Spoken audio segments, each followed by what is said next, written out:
মৰাণ আঞ্চলিক ব্যৱসায়িক সন্থাৰ উদ্যোগত 20 গৰাকী ছাত্ৰ ছাত্ৰীক অভিনন্দন আৰু জলপানী প্ৰদান।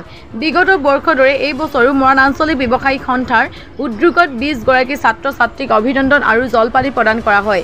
সন্থাৰ কাৰ্যালয়ত অনুষ্ঠিত সভাত সন্থাৰ সভাপতি ময়ূৰ বৰুৱা, যুটীয়া সম্পাদক নেত্ৰজিৎ বৰুৱা, যুৱ ব্যৱসায়ী বিমল আগৰৱাল, পৱন মৰ, ৰাহুল ঘোষ, সঞ্জয় গাৰদিয়া, সাংবাদিক সুবিত কুমাৰ ছেত্ৰী, যদুনাথ পুৰী, অঞ্চুমান চাহুৰ লগতে গণমান্য লোকে ছাত্ৰ ছাত্ৰীক ফুলাম গামোচা সম্বৰ্ধনা পত্ৰ আৰু নগদ 5,000 টকাৰ জলপানী প্ৰদান কৰে। উল্লেখ্য যে প্ৰতি বছৰৰ দৰে এই বছৰো সন্থাই সদ্য ঘোষিত উচ্চ মাধ্যমিক শিক্ষান্ত পৰীক্ষাত সুখ্যাতিৰে উত্তীৰ্ণ বৃহত্তৰ মৰাণ অঞ্চলৰ দুখীয়া ছাত্ৰ ছাত্ৰীক জলপানী প্ৰদান কৰে।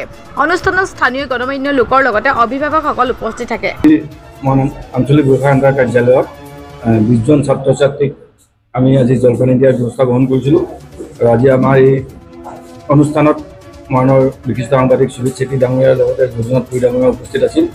আমি প্ৰত্যেক বছৰে যি আমি 10 জনকৈ ছাত্ৰ ছাত্ৰীক জলপানী দিয়াৰ ব্যৱস্থা গ্ৰহণ কৰি আহিছিলোঁ, এই বছৰ আমি 20 জন ছাত্ৰ ছাত্ৰীক এই জলপানী দিয়াৰ ব্যৱস্থা গ্ৰহণ কৰিছোঁ। লগতে তেওঁলোকক আমি সম্বৰ্ধনা জ্ঞাপন কৰাৰ ব্যৱস্থা গ্ৰহণ কৰিছিলোঁ।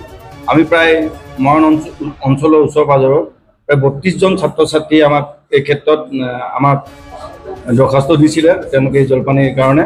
আৰু তাৰ মাজত আমি সকলো বস্তু চালি জাৰি চাই 20 জন ছাত্ৰ ছাত্ৰীক আমি আজি এই জলপানী দিয়াৰ ব্যৱস্থা গ্ৰহণ কৰিছোঁ। আৰু সকলো ছাত্ৰ ছাত্ৰী আজি ইয়াত উপস্থিত আছিল। আমি ভৱিষ্যতৰ দিনতো মৰাণ আঞ্চলিক ব্যৱসায় সন্থাই এনেধৰণৰ কাৰ্যসূচী হাতত লৈছে। মৰাণ অঞ্চলৰ ব্যৱসায়ীসকলক পবিত্ৰ কৰা এটি অন্যতম শক্তিশালী মঞ্চ মৰাণ আঞ্চলিক ব্যৱসায় সন্থাই বিগত 3 বছৰৰ দৰে এই বছৰো অঞ্চলটোৰ প্ৰায় 1 কোটি নিম্ন আয়ৰ পৰিয়ালৰ মেধাৱী শিক্ষাৰ্থীক আনুষ্ঠানিকভাৱে সম্বৰ্ধনা জ্ঞাপন কৰাৰ লগতে তৎকালীন এটা জলপানী প্ৰদান কৰিছে।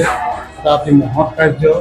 ব্যৱসায় সন্থাই নিজে ব্যৱসায় বাণিজ্যত জড়িত থাকিও বৃহত্তৰ অঞ্চলটোৰ বিভিন্ন সামাজিক কৰ্মত যিদৰে নিজকে নিয়োজিত কৰিছে, এইটো মই ভাবোঁ একে আশাৰে প্ৰশংসনীয় কাৰ্য।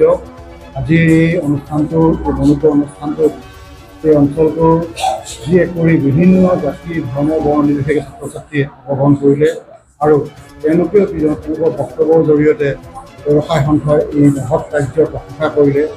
মই ভাবিছোঁ ই এটা ফলপ্ৰসূ কাৰ্যসূচী হৈছে।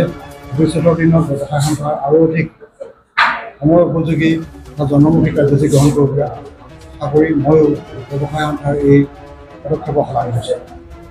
আজি মৰাণ আঞ্চলিক ব্যৱসায়ী সন্থাই আমাৰ শিক্ষাৰ্থীসকললৈ যি আৰ্থিক সাহায্য আগবঢ়াইছে সেইবাবে মই সকলোকে অশেষ ধন্যবাদ জ্ঞাপন কৰিছোঁ। আৰু তেওঁলোকৰ এই অনুষ্ঠানটিয়ে আমাক কেৱল আৰ্থিক সাহায্যই প্ৰদান কৰা নাই, তাৰ লগতে তেওঁলোকে আমাক এক উৎসাহ প্ৰদান কৰিছে আগলৈ আমি আৰু ভাল ফলাফলৰ বাবে কষ্ট কৰিবলৈ। কাৰণ জীৱনৰ এই ফলাফলৰ বাতিত আমি বহুতো ঘাত প্ৰতিঘাতৰ সন্মুখীন হ'ব লাগিব আৰু এই সকলো ঘাত প্ৰতিঘাতক আমি নেওচি ভ্ৰক্ষেপ নকৰি উৎসাহ আৰু উদ্যমেৰে আগবাঢ়ি যোৱাটোৱে জীৱনৰ মূল মন্ত্ৰ। সেইবাবে মই সকলোকে ধন্যবাদ জনাইছোঁ।